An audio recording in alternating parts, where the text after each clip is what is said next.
Arjuna's mother is Kunti. So Kunti and Vasudeva were brother and sister, right? Is that right? She confirms. So therefore they're cousins. And Krishna spoke Bhagavad Gita to Arjuna, not because he was a cousin, but for two reasons, stated in Bhagavad Gita. He is Krishna's bhakta, he's a devotee, and he's Krishna's sakha, his dear friend. Bhaktosi me sakha cheti. Arjuna and Krishna were dear friends, and Krishna was a dear devotee. Arjuna was a dear devotee of Krishna. Those are two reasons. Did you know that Vasudeva had a brother? Vasudeva had a brother. His brother's name was Devabhaga. Devabhaga had a son named Uddhva. So Uddhva and Krishna were cousins. Like Uddhva, that Krishna and Arjuna were cousins. And between the two, outside of Vrindavan,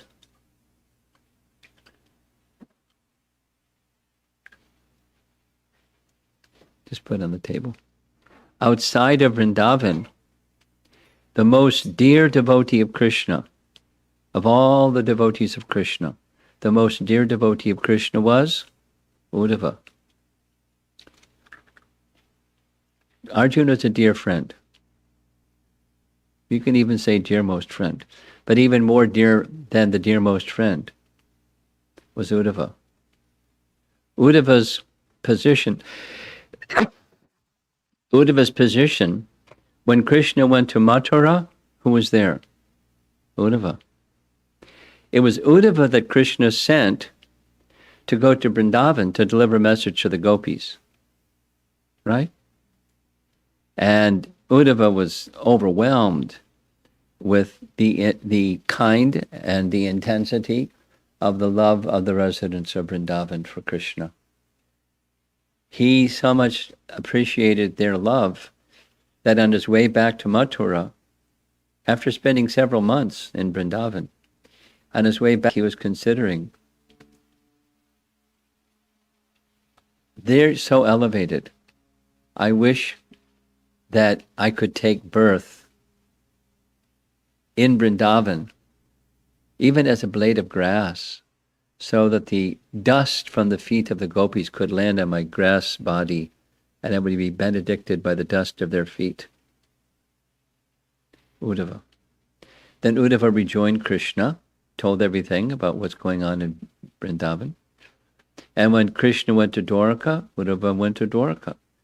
And Uddhva was the minister, advisor, and dear friend of Krishna. If Krishna had some uncertainty what to do about this or that, he'd ask Uddhva. Whatever Uddhva said, that's what he would do.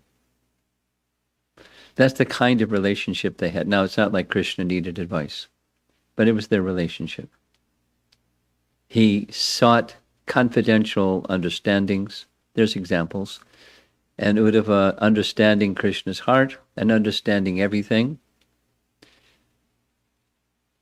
he would advise Krishna. Krishna would take his advice and do accordingly. Very intimate. And when Uddhva understood, going back to, from the screen, hopefully you can see Canto 11, Chapter 7. But in Chapter 6, which precedes Chapter 7, Krishna made an arrangement for the members of the Yadu dynasty to depart this world. There was a plan. It didn't happen yet, but you know the story? Samba was the son of Pradyumna, who was the son of Krishna, so grandson, Samba, made a mistake. He with some of the other boys, they were teasing the Brahmins. The Brahmins had a big yajna, hosted by Vasudeva. And at the end of the yajna, hosted by Vasudeva, they went to a secluded and sacred place. And the boys went before the sages and teased them. Samba dressed up like a woman with a sari covering her shy face and put a lump of iron in his belly region. And the boys asked, she's very shy, but she wants to know from you sages whether the child of this woman will be a boy or a girl. And they knew it was a lump of iron. It was just spoofing on the sages. So the sages said that entity that's within this woman will be the destruction of the outer dynasty. Uh-oh. Brahman's curse. Infallible. These are great sages. So the boys quickly went to Ugrasena. Ugrasena was the king. Krishna wasn't the king in Dwaraka. Ugrasena was the king. Krishna was the prince. Ugrasena considered and decided this lump of iron should be ground into little powder and thrown into the sea. And everything was ground into a little powder except for one piece that wouldn't grind. So they just threw that into the sea. A fish swallowed the lump of iron. A fisherman caught the fish. The fish was sold to a hunter. The hunter used that piece of iron to make the tip of an arrow that shot Krishna in the heel. You know that story, right? And then the powder went out to sea, washed up to the shore of the sea at Prabhas. Some reeds were growing, and those reeds then became iron-like, and that was what was used to destroy the outer dynasty as they got wild and started combat with one another. Somebody said something, somebody said something.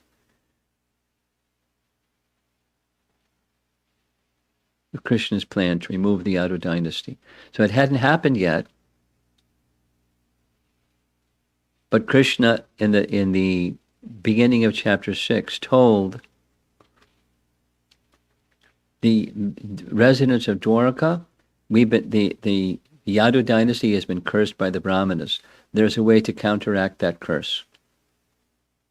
The way to counteract that curse is the same way that the curse of Daksha was a Brahmana, Daksha, curse was counteracted by Soma. The details, I don't know that one, was cursed. He went to Prabhas and the curse was neutralized. So we should all go to Prabhas, perform rituals, and become free from that curse. That was Krishna's plan. And then the middle part of the chapter, Krishna is contemplating.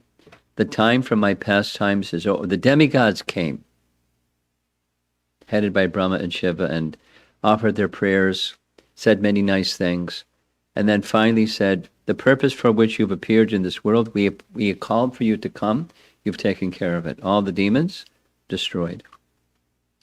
So, if you so desire, you can return to the spiritual world. And we're very satisfied, and they left.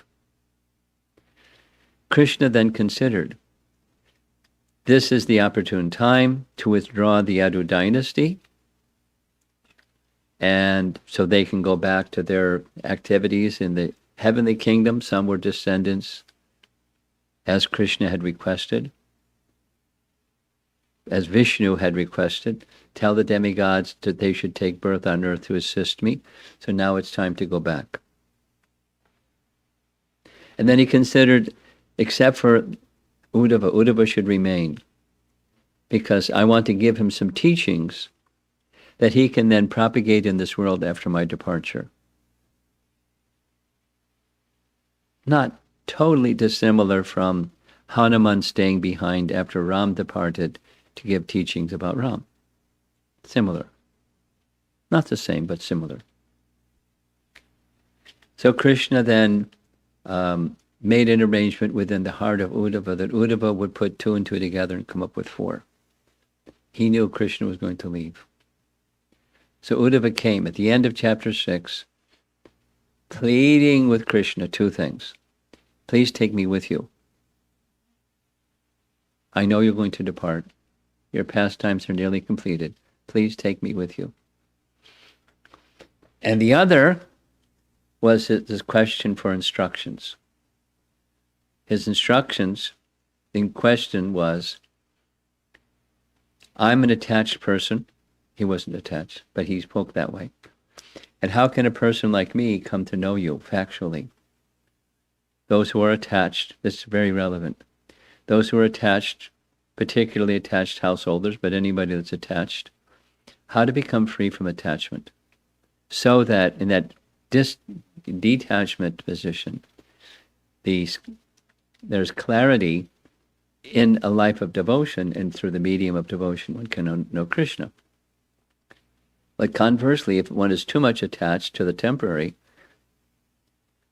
bhakti isn't going to go very far.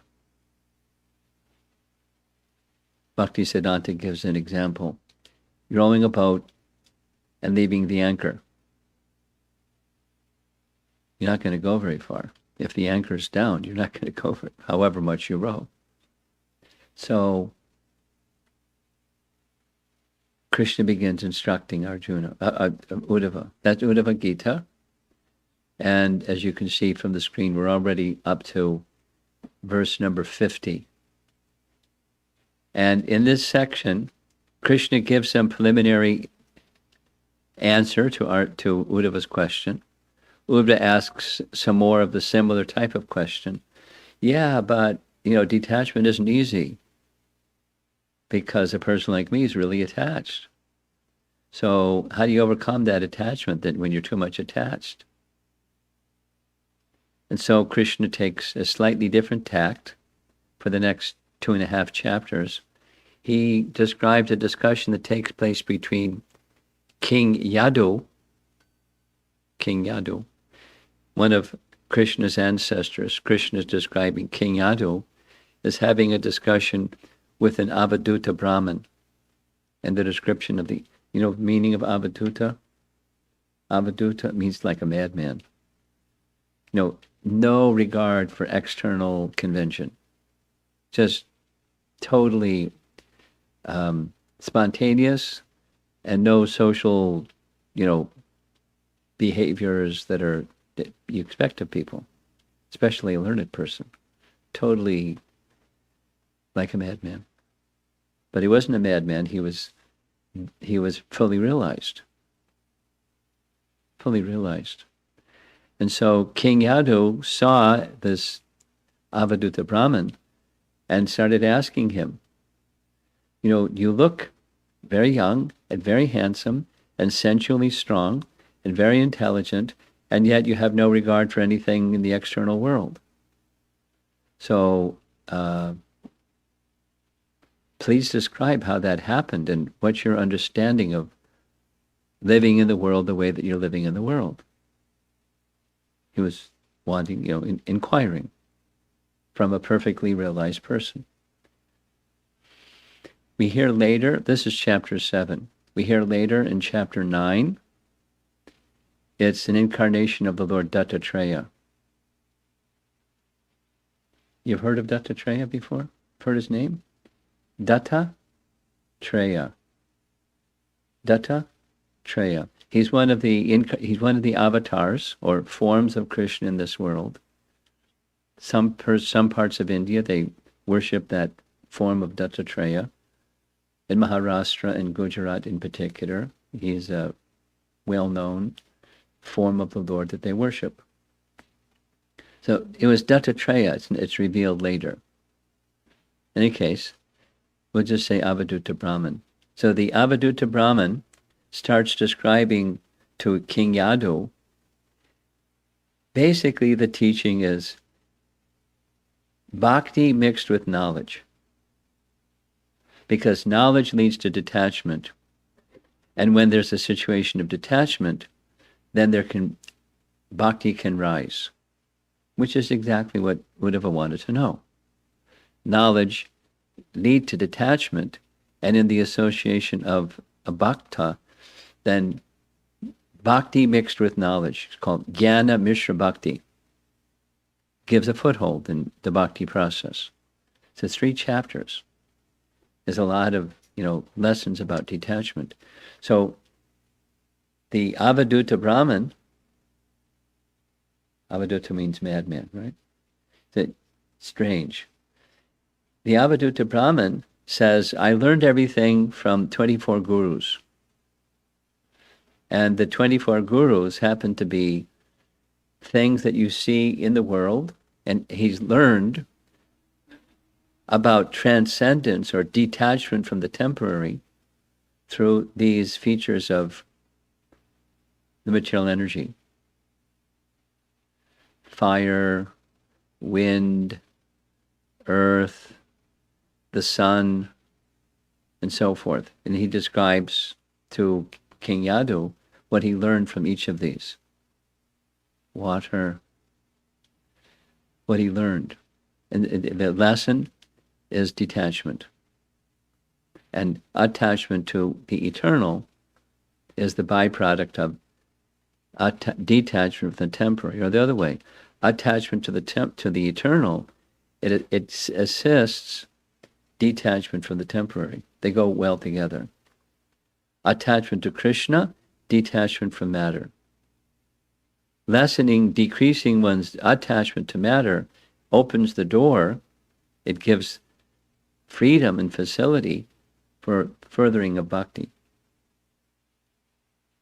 So that's the theme in these 3 chapters. And we're up to verse number 50. So the speaker is the Avadhuta Brahman, and he's speaking to King Yadu, and Krishna is narrating this to Uddhva. Because you can see, is there an image there of Uddhva? Okay, yes, Uddhva's holding the feet of Krishna. They're in Dwarka. I can see. Purple. He's holding the feet of Krishna, appealing to Krishna for instructions, and Krishna is giving this instruction through the Avadhuta Brahman. So we're going to read 3 verses. Just as the sun evaporates large quantities of water by its potent rays and later returns the water to the earth in the form of rain, similarly, a saintly person accepts all types of material objects with his material senses, and at the appropriate time, when the proper person has approached him to request them, he returns such material objects. Thus, both in accepting and giving up the objects of the senses, he is not entangled. Interesting, huh? Metaphor. Sun evaporates water from the sea, pours the water down as the form of rain. Similarly, a self-realized person without attachment may accept material objects and distributes those material objects to appropriate persons at the appropriate time, neither attached when receiving nor attached when giving, like the sun, distributing rain, extracting water, distributing water.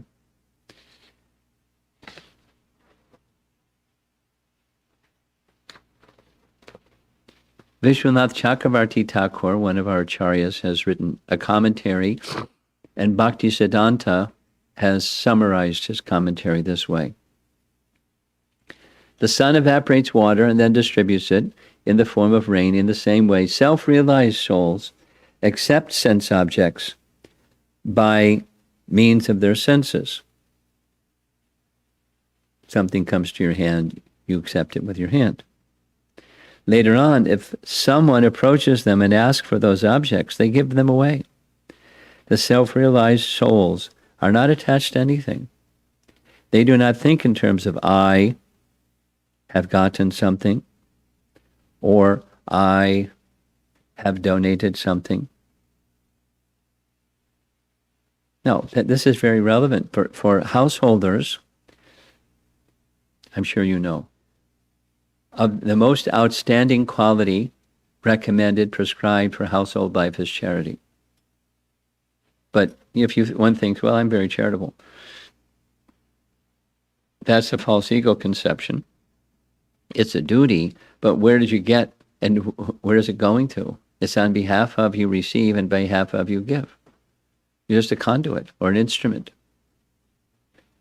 That's what household duty includes, being charitable. But so one should beware of the false egoistic sense of I have, and because I'm charitable, I'll give. I'm a good person. That's a mode of goodness type of false ego. And there's a certain happiness that goes with being charitable. But it's an egoistic happiness. Mode of goodness, egoistic happiness. It's right in Bhagavad Gita. One who's in the mode of goodness, happiness in the different modes of nature. Happiness in the mode of goodness is one feels a kind of contentment by acts of goodness. It's egoistic.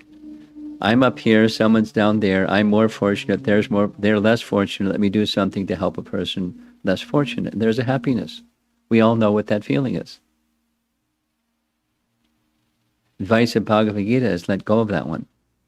That's not stop being charitable or stop helping other people, but stop thinking of yourself as the doer. You're just a conduit from Krishna to Krishna's. That's all. And that's a detached work. Or in the language of Bhagavad Gita, Nishkam Karma Yoga. Kama means desire. Nishkam is no material desire. Karma Yoga is the results are offered to Krishna. Nishkam Karma Yoga. There's Sakam Karma. I do this because I think I'm going to get some Krishna points or some Punya points. And then I'll prosper.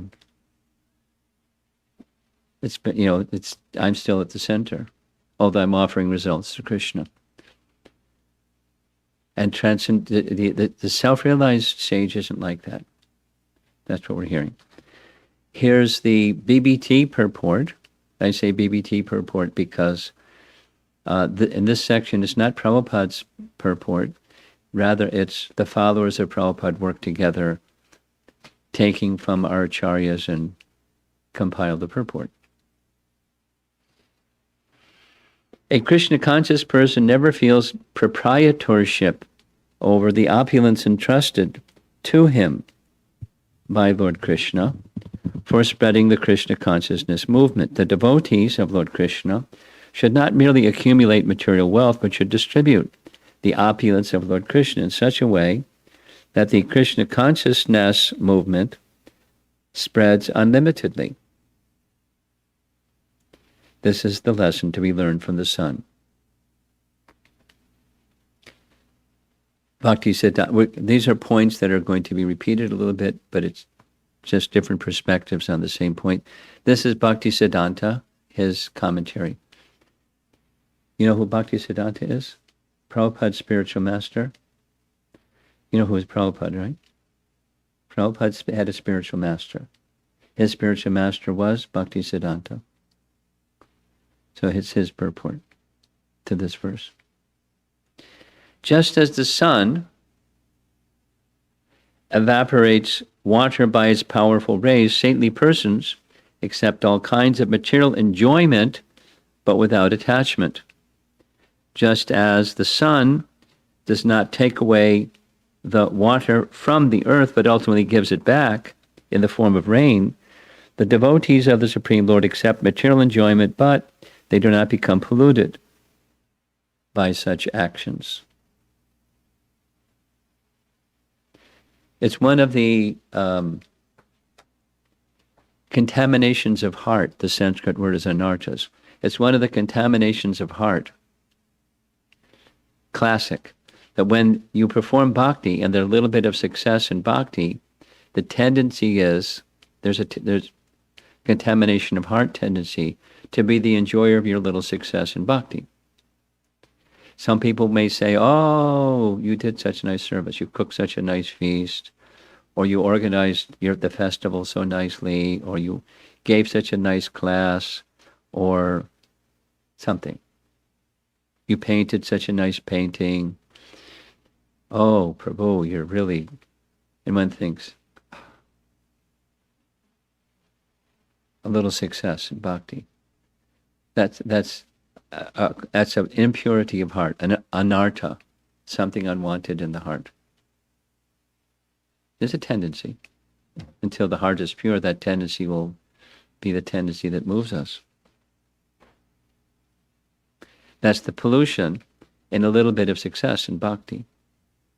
But a self-realized soul isn't influenced by that. They can receive, they can be successful, and they can give and not think, good of themselves. They think good of Krishna. Krishna should be pleased by this act of receiving and giving.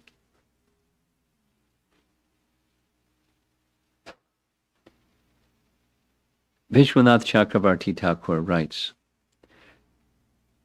this and the next verse explain what the Brahmana learned from the sun. The yogi accepts sense objects by the senses, and when persons come with requests at some time, he gives away those items. He is not attached to them. He does not think, oh, this was obtained by me, or, oh, this was given by me. He is like the sun, which takes up water and uses its rays. Using its rays.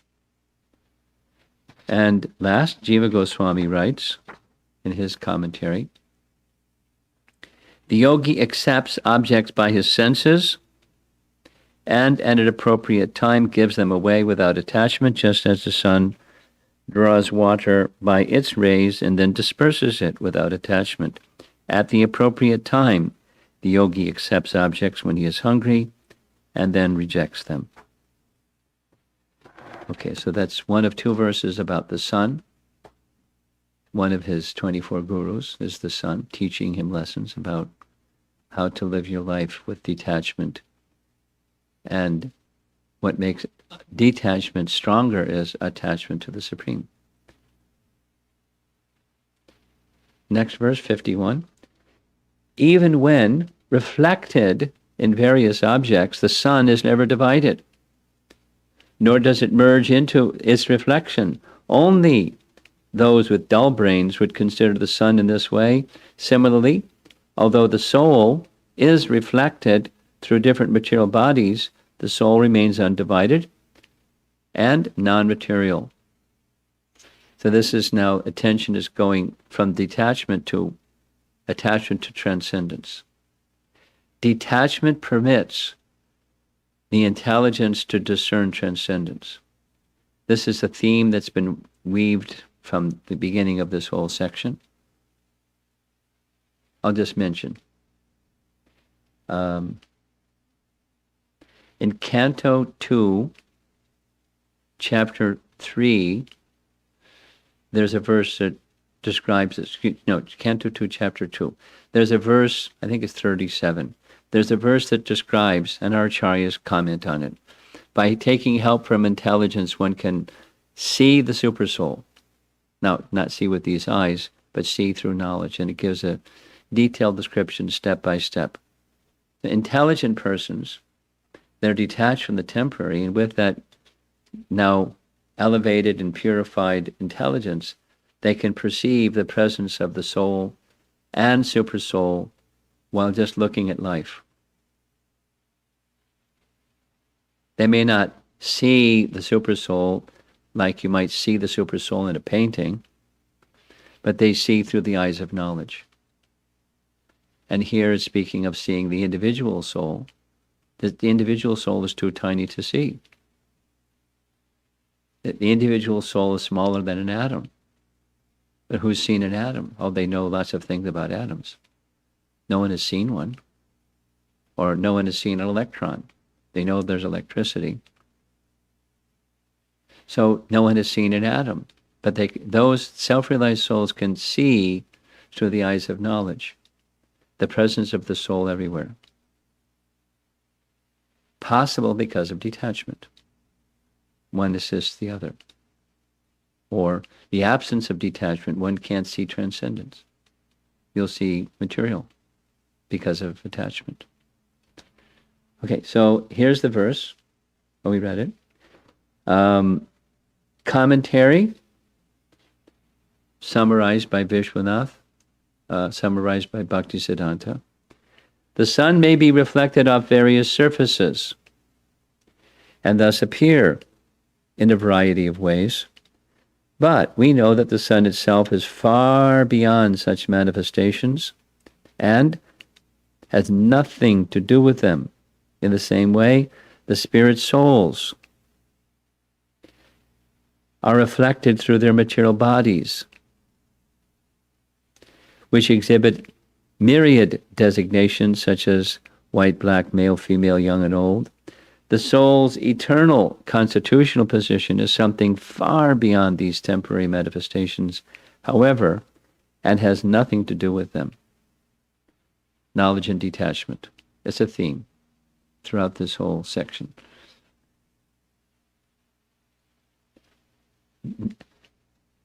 The earlier is studying nature, the other elements also mentioned, the wind, water, the moon, and so on, air, and how there's lessons to be learned about detachment and becoming purified. So now that detachment has its next step, attachment to that which is eternal. And one can start to see different forms of life. There's a soul within. The soul is the animating factor, and it's aloof from and distinct from the covering. Dogs bark and wag their tails because they have a dog's body, and the king doesn't have a tail. He doesn't bark. He does what kings do, and different forms of life according to the embodiment. This is chapter 13, Bhagavad Gita. They act according to the embodiment, but the soul is different. The soul remains aloof and unaffected by. A transcendentalist sees like that. BBT, purport. The sun is reflected in many objects, such as windows, mirrors, shiny metal, oil, water, and so on. Yet the sun remains one and indivisible. Similarly, the eternal spirit soul within the body is reflected through the screen of the material body. Nice example. The screen of the material body, or filter. Thus the soul appears to be appears to be old or young, fat or skinny, happy or sad. The soul may appear to be American, Russian, African, Hindu, or Christian. However, the eternal soul in its natural position is free from any material designation. Now, this is a key Vedic understanding. Is called upadhi. It's a covering. And the thing is not the covering of the thing.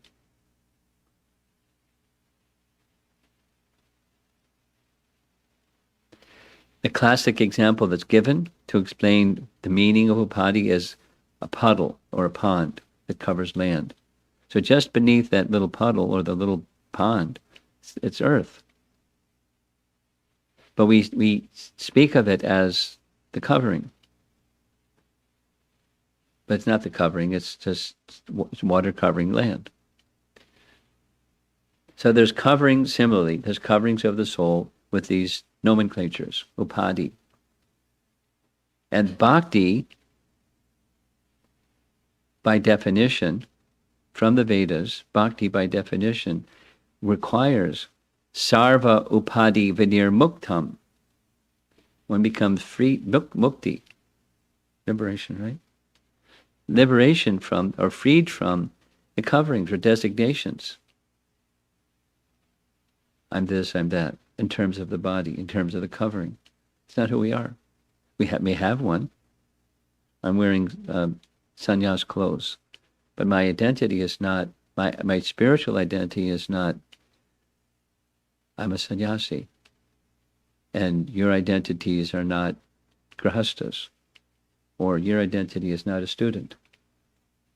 Although you're a student. So don't forget to do your work. But that's your spiritual identity. And a learned person sees that. The word stula matibihi in this verse indicates those whose intelligence is gross and dull. We have practical experience, of a dog urinating on a valuable painting at an outdoor art show. No, this is apparently the commentators saw that happen. Anyway, due to its dull intelligence, the dog cannot appreciate the actual value of the painting. Similarly, unless one takes to Krishna consciousness, one is grossly misusing the invaluable opportunity of human life. Human life is meant for self-realization. And we should not waste time bickering over material designations such as capitalist, communist, American, Russian, and so on. Instead, all people should take to loving devotional service to God and realize their eternal, pure identity. One should understand the sun by observing its direct manifestation and not its distorted reflection on material objects. Similarly, one should consider every living being in terms of his pure spiritual identity beyond the distorted manifestation of material designations. And when we hear this, it's like, yeah, right. And then we live our life and just what? Doesn't stick. So we have to hear it again and again. 3 chapters worth. The word Atma in this verse also refers to the Supreme Personality of Godhead, just as we tend to observe ordinary jiva souls through the reflection of the material body. We tend to observe the personality of Godhead through the distorting screen of our material mind. Thus we imagine God to be impersonal or material or unknowable. When the sky is overcast, sunlight is the highest possible perception of the sun, which is covered by clouds. Similarly, when mind is fogged over with mental speculation, one may take the light emanating from the transcendental body of God to be the highest spiritual truth. However, when the mind is spotlessly clear, like a cloudless blue sky, one can see the actual form of the personality of Godhead, Lord Krishna. The absolute truth cannot be perfectly understood by the covered mind of the conditioned soul, semicolon. Rather, one must see the Lord through the clear blue sky of pure Krishna consciousness, which is free from fruitive desires and mental speculation. Thus, Srila Bhaktivinoda Thakur sings, quote, "The holy name of Lord Krishna descended into the darkness of the material world just to benedict the conditioned souls. The holy name of Lord Krishna is just like the sun that rises in the clear sky of the heart of the devotees." Paragraph. Such brilliant knowledge cannot be understood by those who are trying, in the name of either piety or atheism, to exploit the material creation of the Lord. One must become a pure devotee of Lord Krishna, then his knowledge will illuminate everything in all directions. And he ends quoting the Mundaka Upanishad, "Yasmin vigyate sarvam evam vigyatam bhavati." We're almost done. I think I'm just going to cover 2 instead of 3 verses because this is kind of long. And I started with an introduction to the whole section. Bhakti-Sadanta's commentary. When the sun is reflected in many mirrors, it gives one the impression that there are many suns. Similarly, the illusory energy Maya creates the impression that the conditioned souls have no resolute desire to serve the Supreme Lord.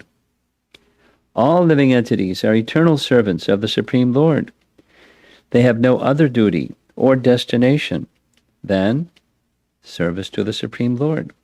But foolish people give up the service of the Supreme Lord under the control of false ego and become busy for their own sense gratification.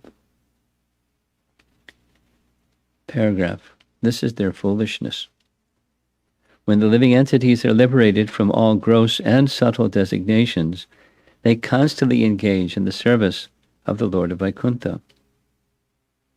In Vaikuntha, living entities have no propensity whatsoever for sense gratification, unlike the conditioned souls. There's no question of any disturbance. 2. The exchanges of happiness between the worshipable Lord and his eternal servants. And his final paragraph. Paramatma is understood to be situated with its parts, namely, Swarup Shakti, his own spiritual potency, Maya Shakti, his illusory potency, and Jiva Shakti, the living entities. Just as the sun is situated with its parts, its globe, the clouds, and its rays, persons with no intelligence will consider the sun to be situated in its rays, or the clouds like a newly produced object. Paramatma seems to be separate in different bodies due to visible coverings, just as the sun appears to be a separate entity by water and other elements.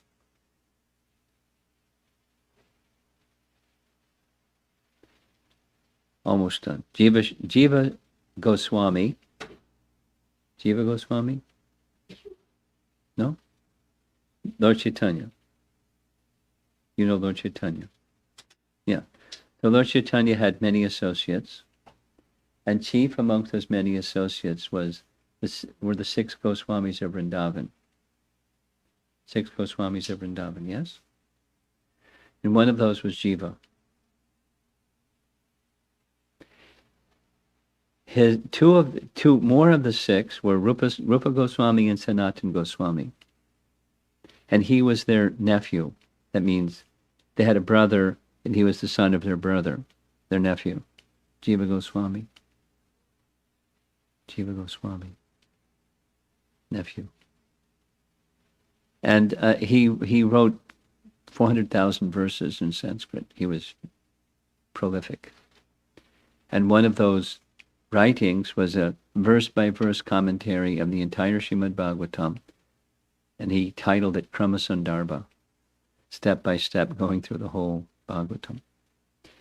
Paramatma is understood to be situated along with his Shakti, just as the sun is situated with its Shaktis. However, unintelligent people consider the Paramatma to be identical to his Shakti, which isn't true. The Atma, or Paramatma, is understood to be situated with difference, as Shakti and Shaktiman is seen by unintelligent to be situated in upadis.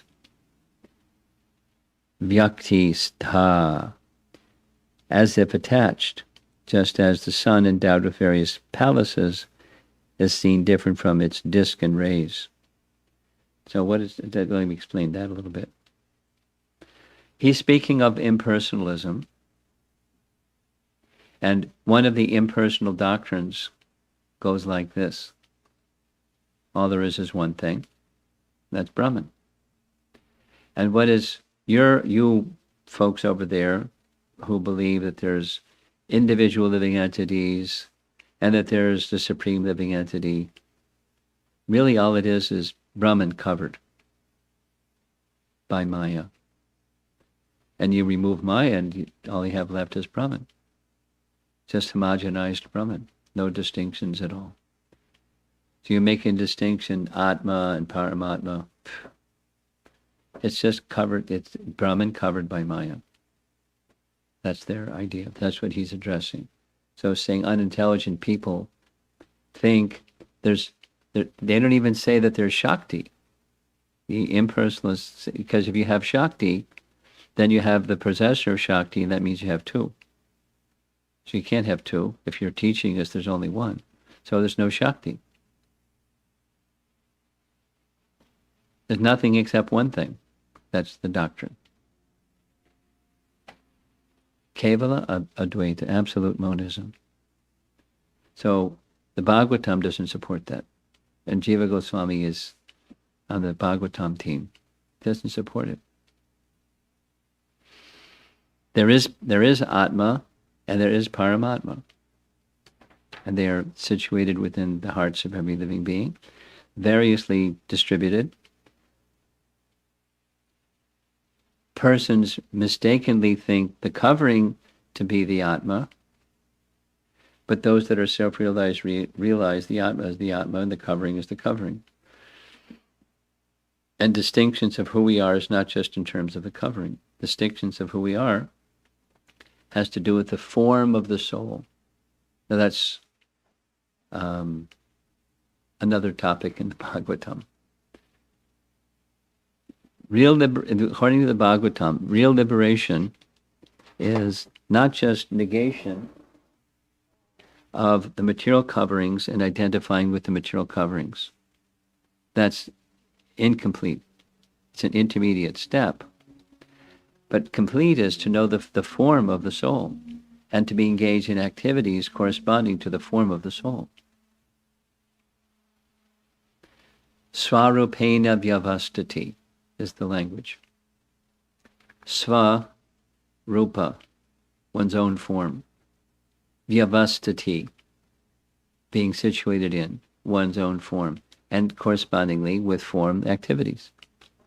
That's the complete picture of liberation. Incomplete, go back, hitva anyata rupam, giving up the various coverings, forms, material coverings, material forms.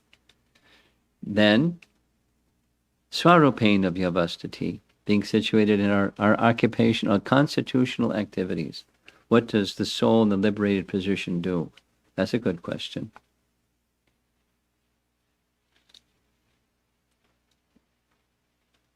What's the form of the soul, and what's the activities of the soul in the liberated condition? Well, one will not understand that as long as one is thinking of the self in terms of the covering. So therefore the first part, hitva anyata rupam, then swarupena vyavastati. So the process of bhakti accomplishes both.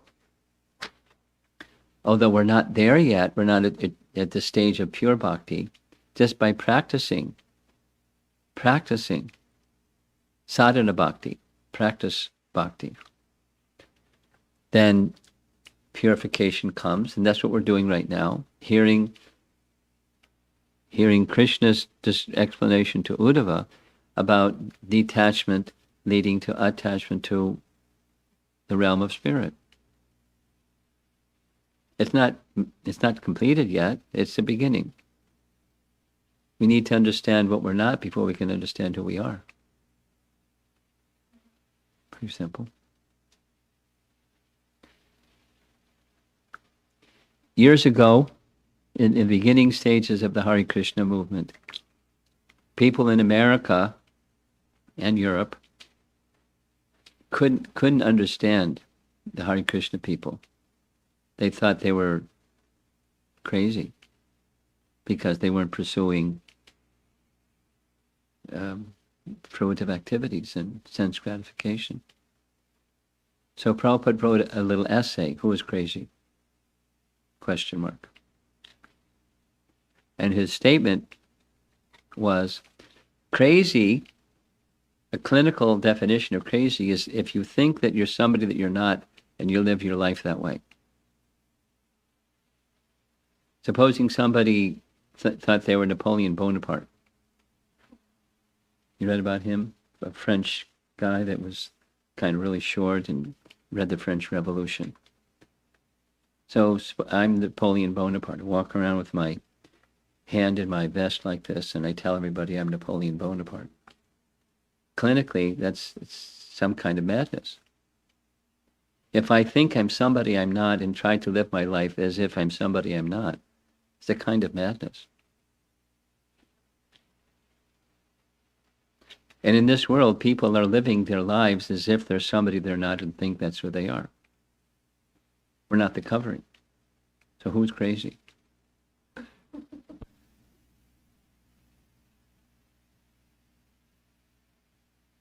So somebody that knows who they are and they're living their life according to who they are, that person is sane. That person is restored to proper consciousness. But most of the world is living this other way. It's simply just in terms of accepting the covering to be the self. The body and the mind, the gross and subtle coverings of the soul to be who we are.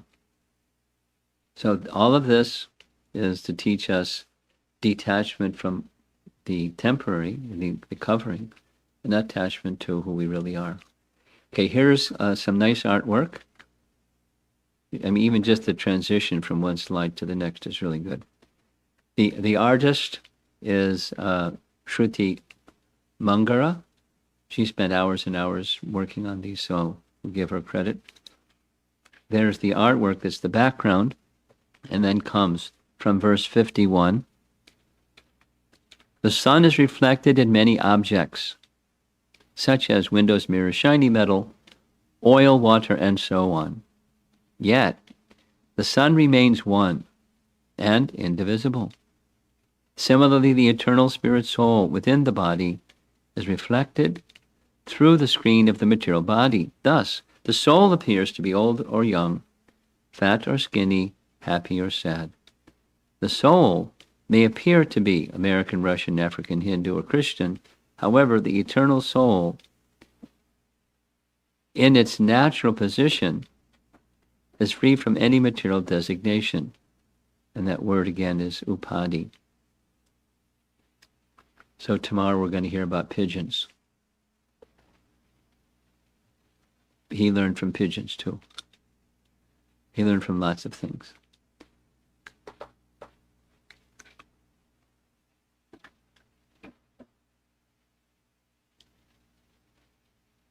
Prabhupada's teaching is the real test of knowledge, or the real standard of knowledge. Ultimately, the real standard of knowledge is to know the source of everything, or to know Krishna. There can be knowledge of trivia. Once somebody asked Prabhupada, this was in a class at 26 2nd Avenue, Swamiji, it is said that a person who knows Krishna becomes the knower of all things. Is this true? Prabhupada, yes. Swamiji, can you tell me how many windows there are in the Empire State Building? Trivia. Prabhupada's answer, how many drops of water are there in a mirage? The person didn't know what to say. Because there's the appearance of how many windows in the Empire State Building, but before some time there was no Empire State Building, and after some time there'll be no Empire State Building, and there'll be no windows in the Empire State Building. So that's not the kind of knowledge that a transcendentalist that knows Krishna knows, but a transcendentalist that knows Krishna knows that illusion is illusion, and reality is reality. That kind of knowing everything. Now, one may be able to engage temporary things. Here's my computer, and there's a LBC screen, and there's a camera, and so forth. We're using things in Krishna's service. And to use things in Krishna's service, when those things that have come from Krishna are used in Krishna's service, then it acts in a liberating manner. Not used in service to Krishna, it acts in a binding manner. That's the difference between yoga and viyoga, or vikarma, activities that are not recommended within the Vedic texts. So it's an art, or it's a science. Seeing things in relation to Krishna and using things in service to their source, and not otherwise. So it's an art, it's a science, and it's also a matter of heart. That's bhakti is all of those things. So that's Uddhva Gita, 2 verses, text 50 and 51, and we'll continue tomorrow. So let's see if there's some discussion. Any of our host personalities or friends would like to raise some question or have something discussed. You get the first opportunity.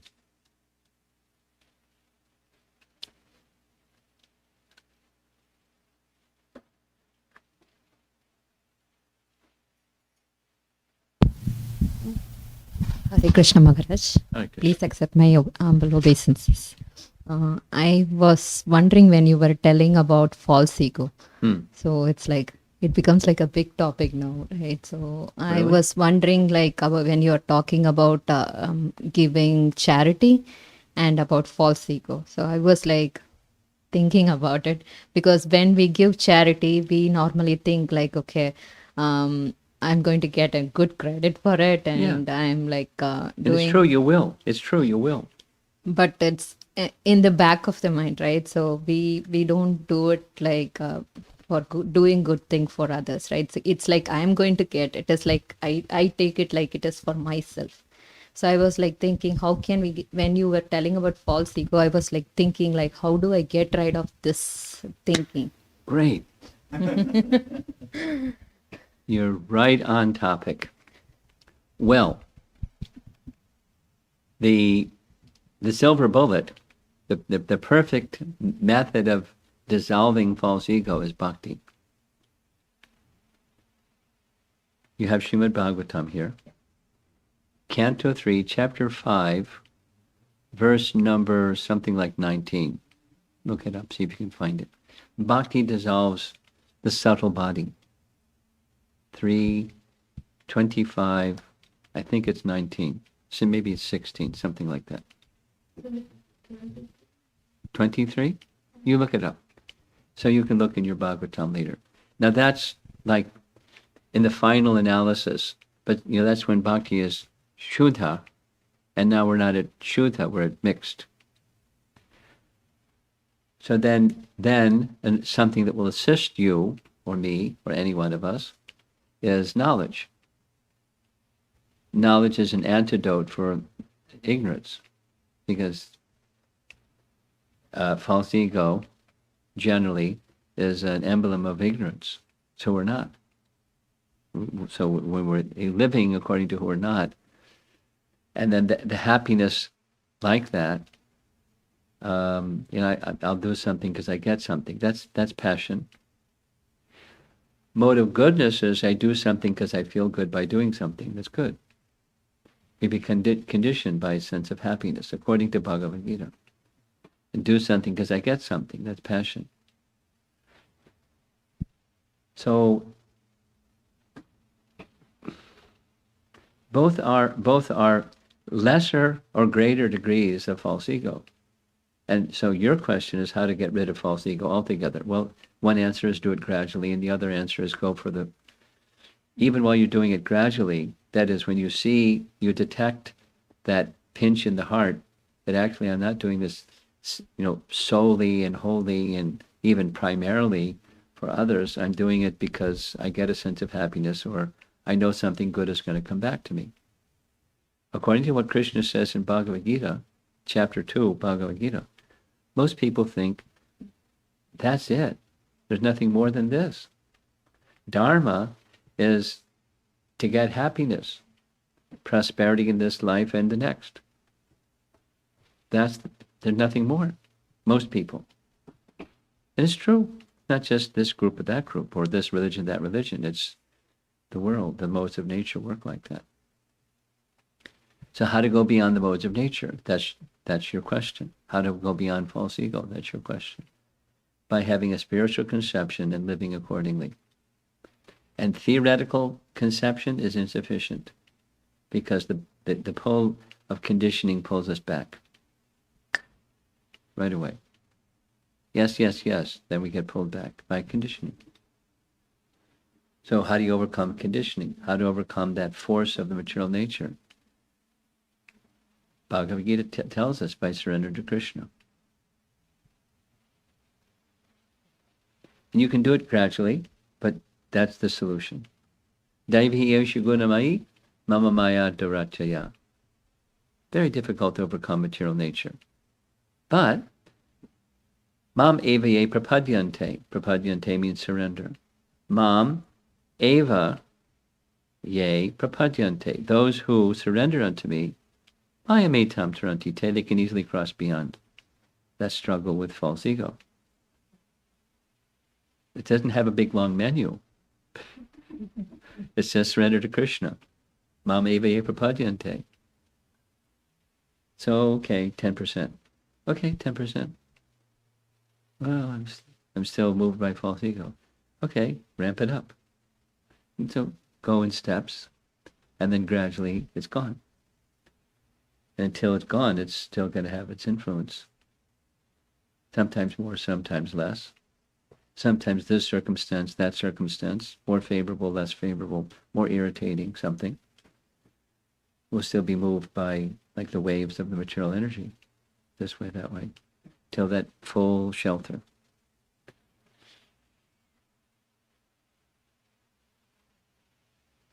Mam choyo vyabhicharena bhakti yogena sevate sagunan samati jaitan brahma bhuyaya kalpate. Another nice verse from Bhagavad Gita. Gradual process. But that's how one can overcome false ego. Take shelter of Krishna. He'll take away your false ego and give his 2 lotus feet. Take a choice. Your false ego or Krishna's 2 lotus feet. Not a bad choice. But we're conditioned.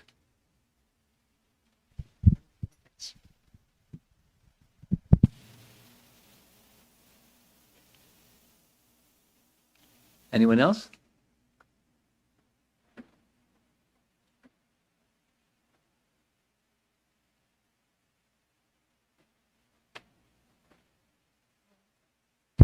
Maharaj, there are like in false ego, we do something and we get the satisfaction or happiness from it. And when we do something, some devotional service or something in bhakti, we get a satisfaction from it as well. Yes. So how do you differentiate between both of them? Well, there's not too much difference between the 2 of them. The difference in bhakti is more the pleasure of Krishna. And the happiness in the mode of goodness is doing an act of kindness. So I'm up here, somebody's down there, I'm giving something that I have to somebody who doesn't have what I have. I feel good about it. That's the mode of goodness. Mode of passion, she is describing. I do something for someone because I know I'm going to get something back. I get some piety points for doing something charitable, and I'm going to feel happy and prosper in this life and the next. I'm going to do something to get something. The mode of goodness is I do something because I feel some contentment. I've done a good act. We all know the feeling. And then bhakti is that Krishna will be pleased. That's like, that's not too familiar territory for us. It's new territory. But that's the distinction. How much is Krishna pleased? That's bhakti. Can we understand how much Krishna is pleased, or if Krishna is pleased by whatever we're doing? Well, we can understand through Guru, Sadhu, and Shastra. That's the primary way of knowing transcendence. And another test is detachment from matter. That's Bhakti-Sadanta's teaching. Your pleasing Krishna will be shown by your detachment from wanting to be an enjoyer of the temporary. So you turn the light on, the darkness is dispelled. If you have a variable light switch, a dimmer switch, The more the light goes on, the more the darkness is dispelled. That is detachment from the mentality, the mindset of being the enjoyer of objects of this world. You still may engage yourself with objects of this world, but in the mood of being the enjoyer of them for the pleasure of Krishna. I mean, take the career that you're embarking on. And it's really easy to get lost in, learning something. And then doing something once you've learned something, and the sense of accomplishment. And maybe you'll be given some projects that'll be beneficial to others because, protection of their software through the technology that you helped to build. Some satisfaction. Now, offer that to Krishna. That's another step.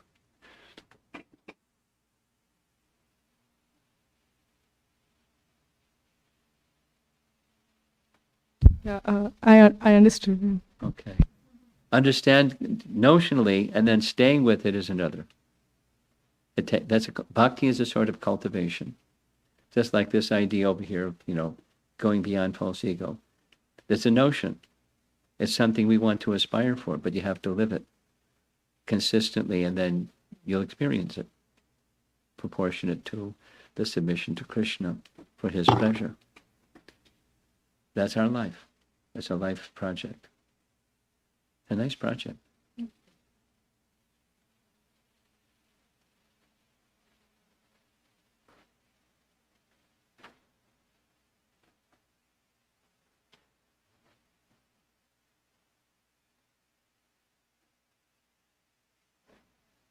Okay. Anyone else? No. Nothing online. She has something behind you.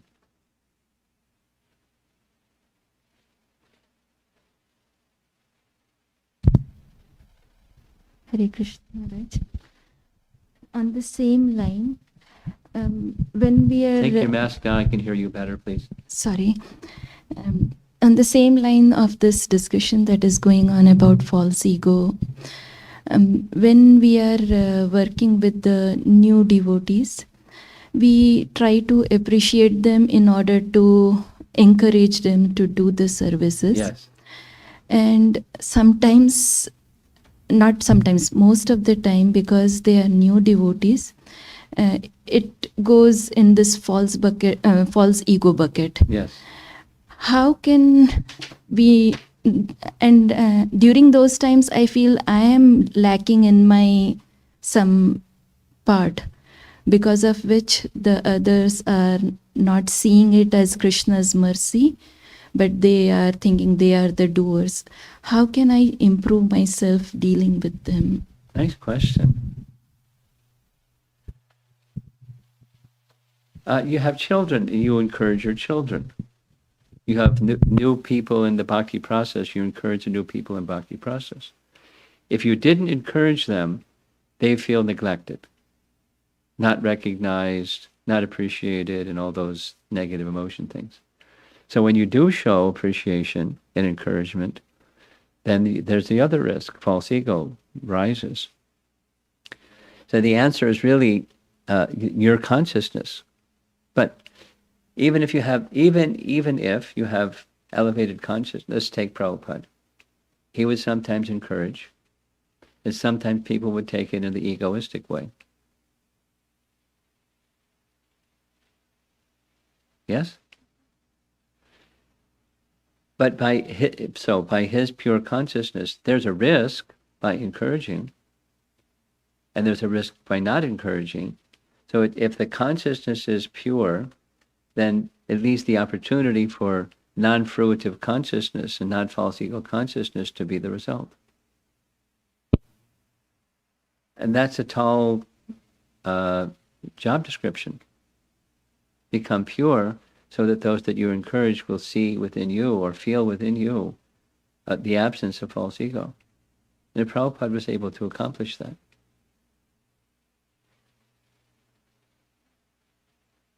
So it's your own internal. So You're performing it specific to your question. You're performing a service given to you by Guru Sadhu Shastra, and you're trying your level best to do that in a transparent way, knowing that you're less than perfect. But it's a service anyways. It's purifying, beneficial for you and for them both. However, you're not perfect. You're beneficial for you and for them both. And you're striving because of understanding what you just said. I wish to become a better instrument.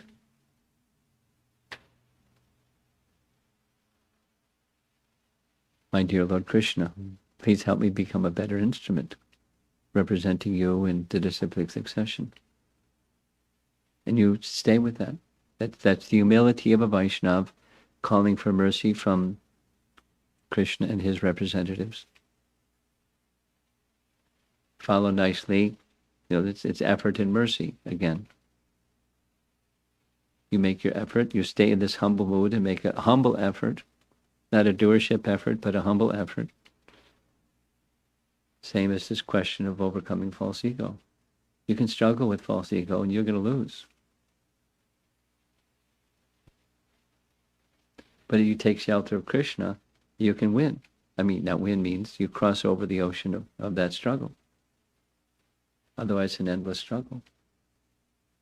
And that's even when you're trying, because most of the time we're not consciously trying. We're just conditioned, doing conditioned things because we're conditioned.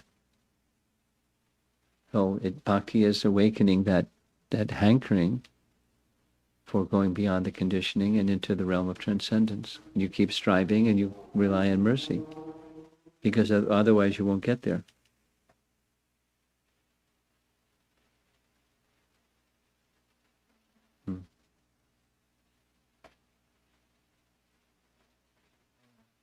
Online something? Okay.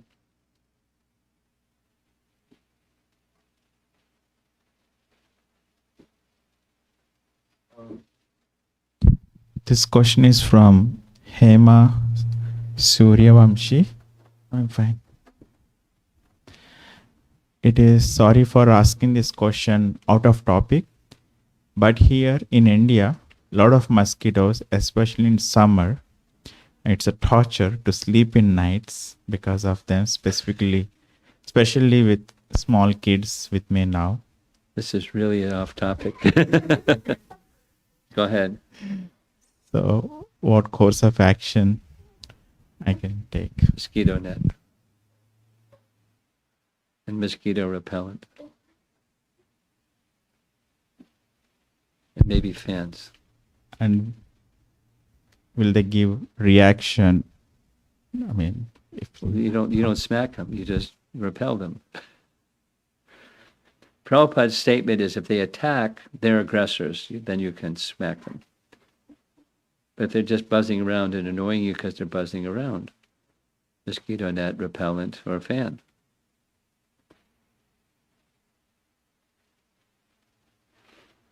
And that's part of, adhyatmika, adhibhautika, adhidaivika. That's the miseries caused by other living entities. Mosquitoes is a classic. Adhibhautika, miseries. Mosquitoes. Don't take birth again. No mosquitoes. Okay. You have something. I'm just thinking regarding knowing what we are not. I'm more leaning towards doing the positive thing or positive action, or try to engage in the positive side, like Which side? Positive, like Positive doing it side. Okay. positively. Okay. How important it is to know what I'm not. I mean. Well, in principle, at least, it's important. And that same example, without pulling the anchor, you can row all you like, do all the positive you like. But if you're anchored in illusion, you're not going to get very far. So it's important, at least in principle.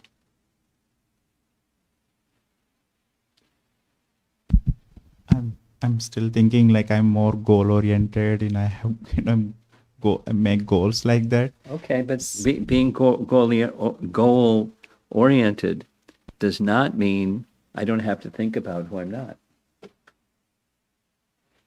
You're doing your goal, and you're anchored into an illusory conception, and you're not going to reach your goal. Now, in a material sense, you could reach a goal. You could, whatever your occupation is, designer, computer, software program. You reached my goal. Celebrate. But you're still struggling with illusion. That's not really what the goal is. It's not a well-defined goal.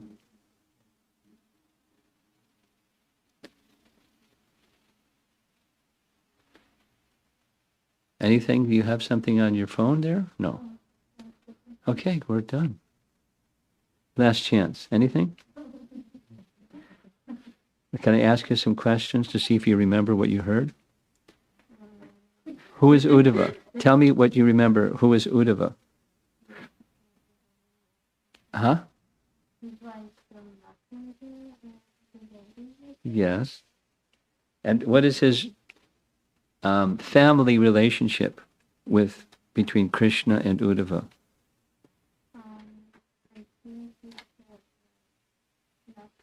They're cousins. Krishna's father and Uddhva's father were brothers. Krishna's father was Vasudeva. Uddhva's father, you probably don't remember, Devabhaga, but they were brothers. And they both had sons. So they're cousins. So they're part of the royal family, the Yadu dynasty. And they were constantly together. And when Uddhva knew Krishna is going to leave, his pastimes are over, I'm not going to see him again. Take me with you.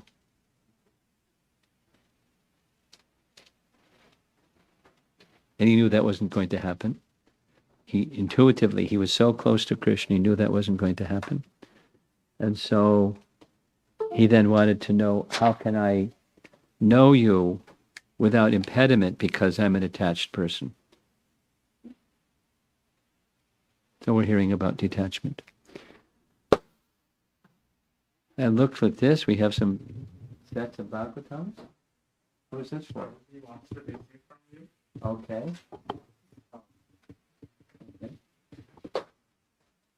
I got inspired. Go in the morning, Mataji's Sunday school student, and got inspired to receive Bhagavatam. Oh.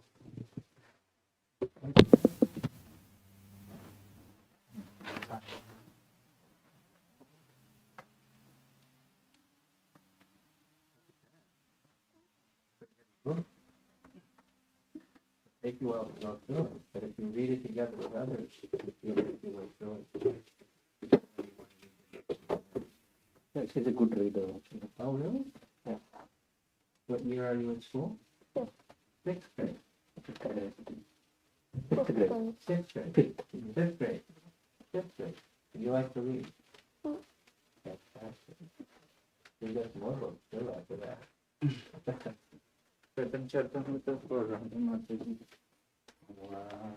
Just in time for going to me. Hare Krishna. Well, what's your name?